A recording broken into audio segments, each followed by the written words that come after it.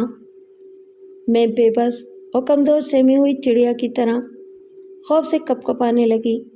یاسیت اور کم ہمتی کا حملہ مجھ پر اتنی شدت سے ہوا کہ بے اختیار میری آنکھوں سے آنسو نکل آئے جو میرے سامنے بیٹھے وڈیرے عارف خان سے چھپے نہ رہ سکے، اور اس کی بھاپتی نظروں نے جیسے میرے اندر کی کیفیت پڑھ لی تھی۔ یہی وجہ تھی کہ اس کی گھنی مونچھوں تلے ہونٹوں پر استہزائیہ مسکراہٹ رقصاں ہو گئی اور وہ دبنگ لہجے میں بولا، اب تو میری بات صحیح طرح سمجھے گی۔ دیکھ کنجا، بات یہ ہے کہ مجھے تجھ پر رحم آتا ہے، ورنہ میں تجھے پھر یہی کہوں گا کہ تجھے اپنے راستے سے ہٹانا میرے لیے کوئی بڑی بات نہیں۔ تو نے میری طاقت کا تو اچھی طرح اندازہ لگا لیا ہوگا۔ قانون کا ایک رکھوالا بھی میرے ایک اشارے پر تجھے یہاں چھوڑ گیا، اور اگر میں چاہتا تو تجھے وہیں مروا بھی سکتا تھا۔ میں اب بھی تجھے آخری موقع دینا چاہتا ہوں چھوکری، کہ لوگوں کے بہکاوے میں آ کر میرے راستے میں آنے کی کوشش نہ کر، ورنہ میں تجھے ایسی عبرتناک سزا دوں گا کہ تو ہاتھ جوڑ کر مجھ سے موت کی فریاد کرے گی، اور میں تجھ پر ذرا بھی رحم نہیں کھاؤں گا۔ سب سے پہلے تیرے ہمدردوں کو تیری آنکھوں کے سامنے سسکا کر ماروں گا، اور چاہے تیرے گھر والے بھی میری زد میں کیوں نہ آتے ہوں۔ تجھے اپنے بھائی سائیں داس سے تو نفرت ہے، اس کا مجھے بخوبی اندازہ ہے، مگر اس کی بیوی یعنی اپنی بھابھی بھاگل اور اس کے بچے سے تو بہت پیار کرتی ہے نا، تو کسی طرح نہ چاہے گی کہ دونوں ماں بیٹے تیری وجہ سے اپنی جانوں سے ہاتھ دھو بیٹھیں۔ بولتے بولتے عارف خان کا لہجہ سپاک ہوتا چلا گیا اور میری روح کانپ اٹھی۔ بے اختیار میں چلا اٹھی، نہیں، تجھے اللہ سائیں کا واسطہ انہیں کچھ نہ کہنا، میں تیرے آگے ہاتھ جوڑتی ہوں بہتار سائیں۔ یہ کہتے ہوئے میں نے اس کے سامنے اپنے ہاتھ جوڑ دیے اور بلک بلک کر رو پڑی۔ میں ایک دم ہی کمزور پڑنے لگی تھی۔